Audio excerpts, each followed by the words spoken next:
Good morning, everybody. You're listening to the Warm-Up Podcast. I'm your goofy host, Lou Michael, and we are headed to the gymnasium for a workout today. Hey, welcome back, huh? Look at that. Sunny, bright, 23-degree day. Ooh, what are we, in Denver? Nope. Crystal blue skies, mid-Michigan sun, baby. Don't worry, I'm sure clouds will come out of nowhere just to bring back our Midwestern humility. All right, there we go. How's everybody doing? We doing all right this week? Doing the weekly check-in with the crew. I had nothing flashy on the pre-workout. It's a bucked up energy rocket pop. I keep wanting to call it a freedom pop, freedom soda, and I think I'm going to start Andy Dufresneing them and writing a letter every week going like, enjoy your beverage, but the name is wrong. Please change it to Freedom Pop. Sincerely, Lou Michael, Shawshank Prison. What? Oh, what an obscure reference to start the podcast. Hey, wouldn't have it any other way. This is a goddamn warm-up. So, feeling pretty good today, gang. It's Tuesday morning for me, Wednesday for you, because that's how editing in time and space in the fourth dimension works. And was at the Blind Pig in Ann Arbor last night, which is a very fun show. If you don't know the Michigan comedy scene, it's always weird to say show or open mic because they kind of live in a weird valley of not quite. So I'll break it down real quick. If you live in a big city and you want to get started in comedy, like New York, Chicago, LA, probably Austin at this point, maybe Denver, but like a bigger city, like if a city has an NFL football team, their comedy scene is probably pretty big. And that means when you start at the open mic level, you might just go to what are known as show up, go up open mics, where you show up, or sign a piece of paper, throw it in a bucket. They pull it out, you do your time, blah, blah, blah. In Michigan, we have like very few of those. I don't think we have any bucket mics, which is where you put your name in the bucket, they pull out groups. Pardon me. We have a few show up, go ups where you go, sign up on a list and do your time. But like the majority of Michigan open mics are pre-booked showcases where you submit a month prior to get on the show, and then you go. And they're called open mics because anybody can apply, and most of the time you'll get stage time. A few of them are very, I don't want to say prestigious because, it's all in the world of stand-up comedy where I'm like, there's no prestige here. This isn't where prestige goes to live. But anyways, the Blind Pig is one of those coveted open mics because it's incredible. First of all, it's at a professional venue in Ann Arbor, which the Blind Pig rules. It's a punk rock venue that has surrendered its Monday nights to stand-up comedy, which rules. Anytime you get a venue that's built for stage performance that you can do comedy in, it just automatically feels better because like 90%, I'm making up statistics, but the majority of open mics, whether it be a Michigan open mic or around the country, you're at, some bar where nobody knows that comedy's about to happen. The lights are on, people are drunk and wonder where their fucking life went wrong because they're hammered on a Tuesday. And then we get up there going like, fucking cum is weird, dude. And then they go, some of them are like, yeah, it is. And then a lot of them are like, I don't have my kids right now. And I'm drinking light beer to get drunk. And you're like, fuck, dude, I'm sorry.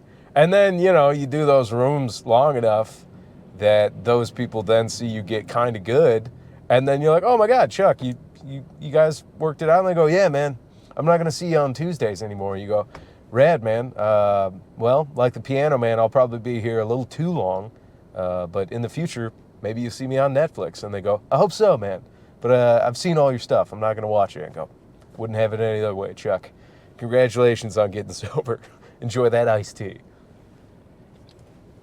So there's a little glimpse into it. But the Blind Pig, Monday nights, Ann Arbor, 8 p.m., shameless plug for that show, is not like that. It's usually a lot of U of M students from the University of Michigan, if you don't know U of M, and then townies from Ann Arbor. And Ann Arbor is just a cool town. and like having smart kids because they're dreamers, but they tend to butt heads with my comedic ideologies. And if I can get them to laugh, I know it's a good bit, because I'm like, man, these kids are youthful, full of life.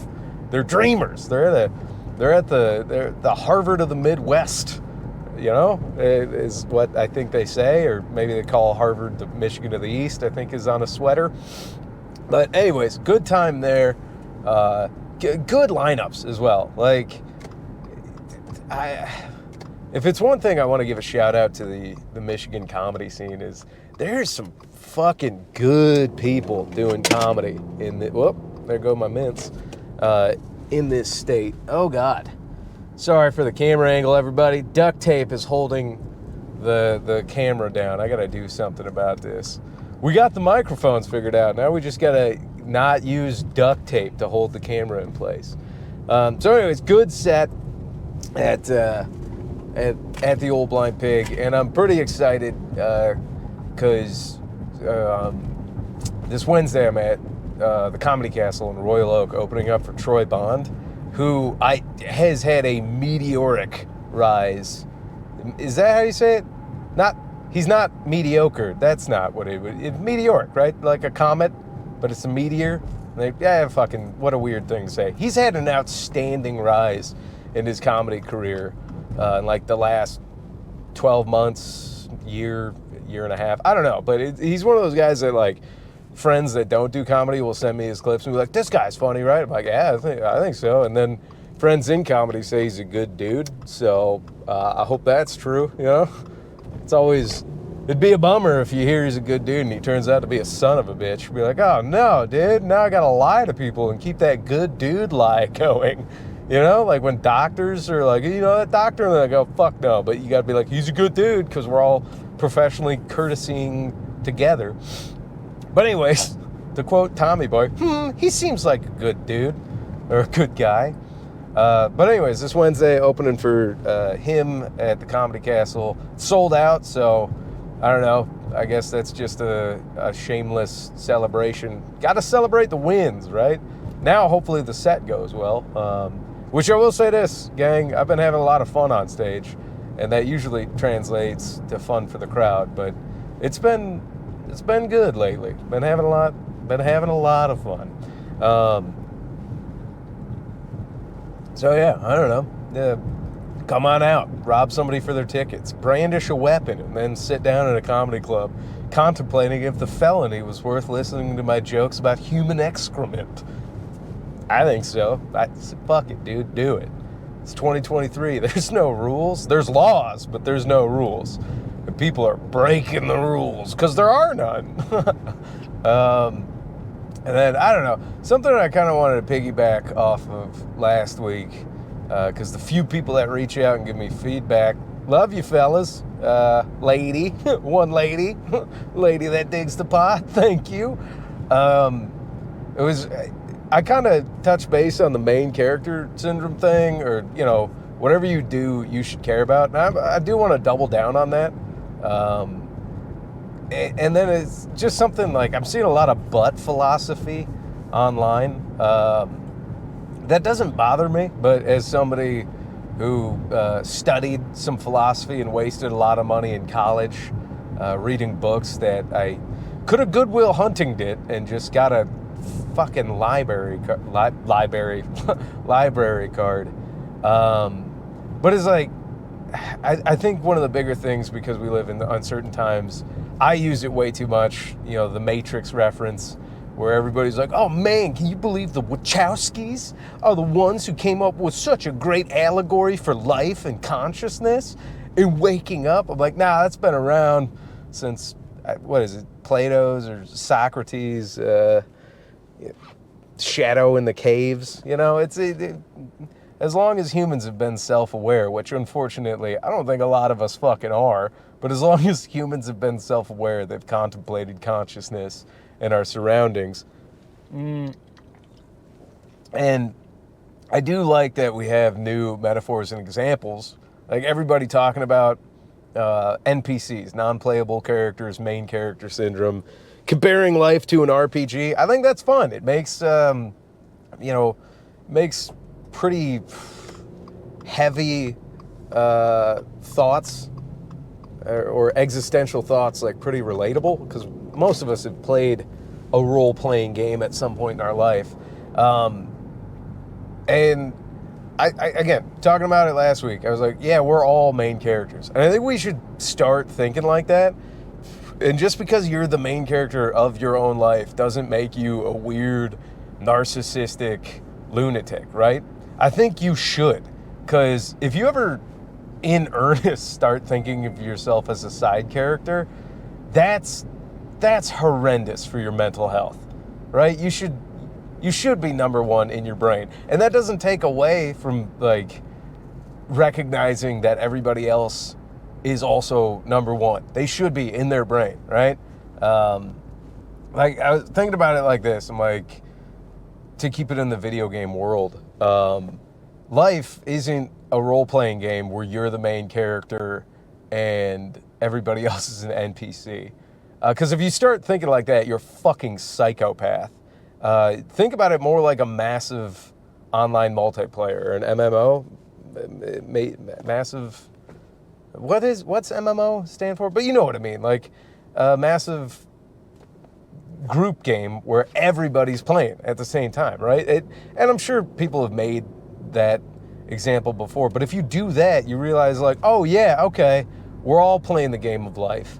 We literally interact with everybody else who's the main character of their story.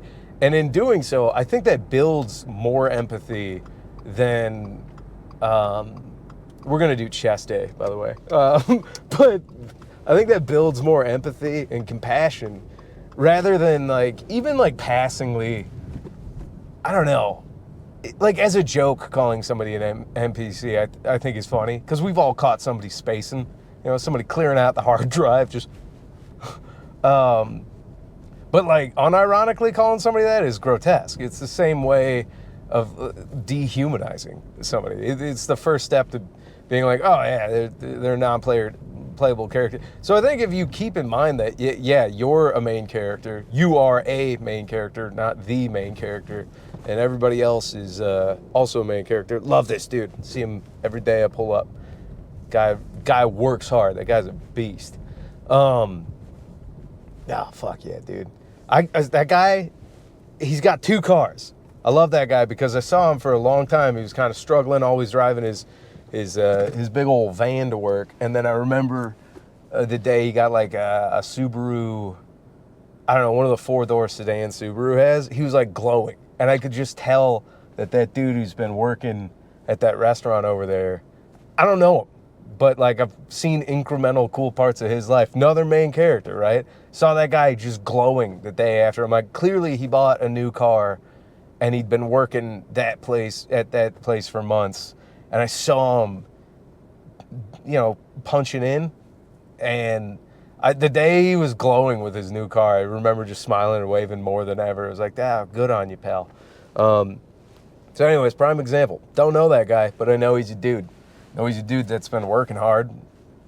And fuck, man, you don't need to know everybody's story. You don't got to go out of your way to do that. But anyways, all right, hitting chest. I guess didn't want to rant at you, but fuck it. It's my podcast. I'll do whatever the hell I want.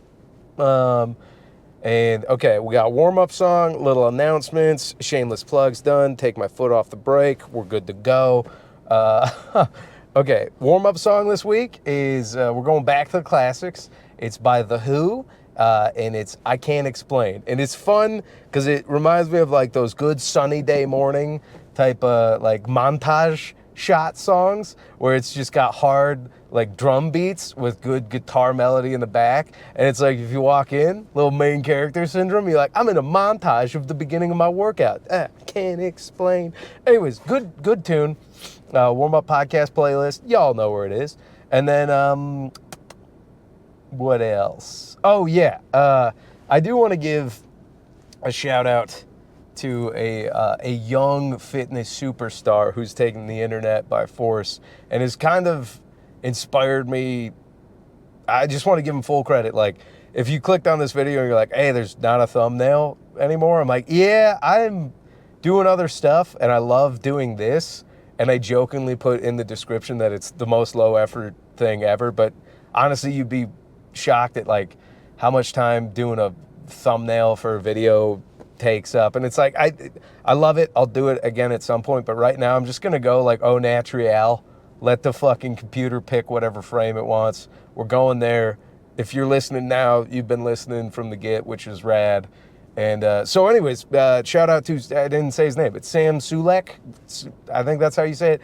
The kid is a fucking monster in the weight room. Hats off to him. I don't watch a lot of him, but I get the appeal. And he kind of inspired me where it's like, fuck it, just do it. And that's what I'm doing with the pod right now because I'm focused on so many other things. But I still enjoy doing this once a week with the people that are here for it. So we're just going to strip it down to the scaffolding. And that's where we're at. Other than that, thank you guys. To the people that send me energy drink pre-workouts to try in the future, I'll, if I can find them online or find them in the store, I'll buy them and try them for you guys. Bucked up until the end of the week. Yeah, hope you're warmed up. Hope you're warmed up. I'm warmed up. It's finally warm in my car. God damn. 23 degrees out with this amount of sunshine? That'll fuck your brain up, friend. All right, everybody. Good week. We're warmed up. I'll see you next week. Bye. Okay, bye.